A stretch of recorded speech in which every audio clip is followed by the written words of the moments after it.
In class, we learned how crossing over is important to meiosis because it helps increase genetic variation in the gametes.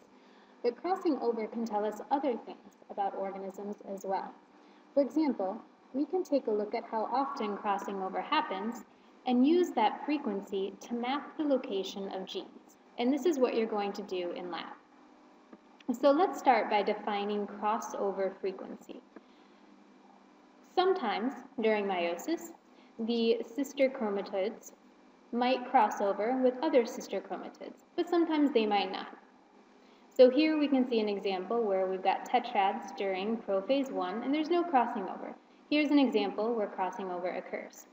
So recombination is another word for crossing over, and the recombination frequency is simply the number of recombinant gametes, such as these, divided by the total number of gametes. And that can also be expressed as a percentage if you multiply by 100. Gene maps. Different idea. A gene map is simply the relative location of genes on a chromosome. This particular gene map shows the location of 3 different genes, P, A, and B. And we can describe the distance between the genes using a term called a map unit. This is a relative measure. It's not like in kilometers or centimeters or anything like that. It's just relative to the location of other genes on the chromosome. So what do these two ideas have to do with each other? How can we use crossover frequency to map genes? Well, during crossing over, there's an important principle to keep in mind. Genes that are very close together on a chromosome have a very limited amount of area in which crossing over can occur. However, genes like A and E, which are far apart on a chromosome, they have a large stretch in which crossing over can happen. So based on this, the greater the distance between two genes, or the greater the distance between a gene and the centromere, the higher the rate of crossover. So in this particular chromosome, we would expect that A and E would cross over during meiosis much more frequently than A and B, because there's simply much more opportunity for the chromosomes to wind around each other and cross over. So given this principle, let's take a look at an example. Let's say we have these 3 genes, B, CN, and VG. If B and CN cross over at a frequency at 9%, but B and VG cross over with the frequency of 17%, we can infer that B and VG are further apart than B and CN. And again, these are just relative terms. This recombination frequency is essentially becoming our map unit. We're using 9% as a map unit between the location of these 2 genes. So here's what's going to happen in lab. You're going to be working with an organism called Sordaria. And this is a fungus that is often used in genetics experiments. It's a model organism because it's very useful. So here is what the fungus looks like. This is the fungal body, and these are some of the spores that it produces. So these spores are haploid. They're essentially the fungus's gametes. And they're easily visible with a microscope, which is why it's a model organism. And in this species of fungus, there's a single gene that determines color. And the 2 color possibilities are tan, you can see some tan there, and black. And we're going to be focusing on that particular gene. So before you even go into the lab, some things have already happened.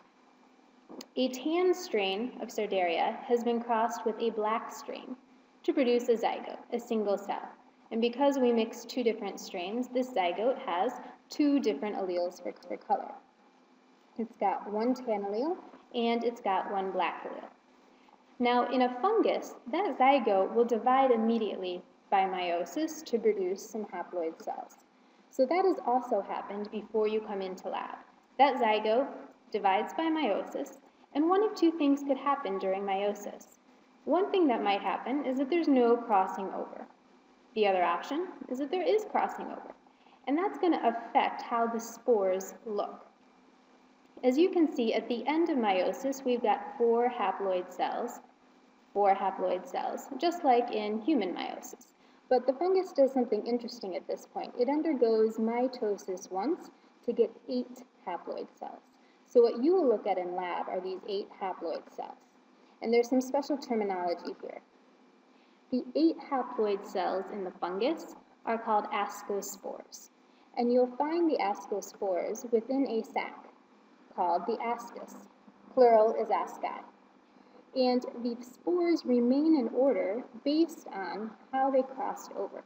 So you're going to see one of two things. You're going to see an ascospore that looks like this, and if you've got 4 tan next to 4 black, it means that no crossing over occurred with those color genes.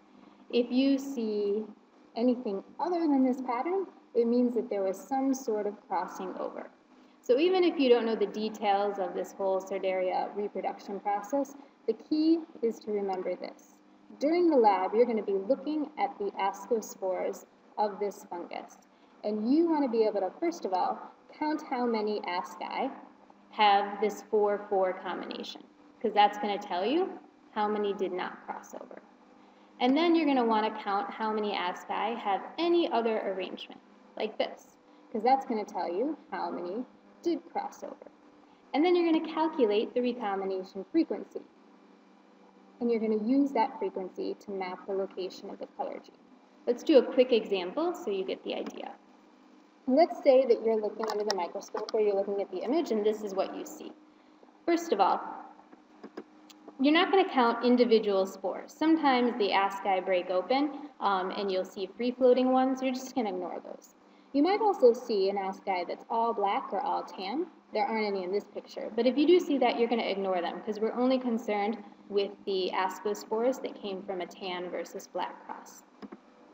You want to also count at least 50 so that you've got a good sample size to work from. There aren't 50 here, but this is a quick example.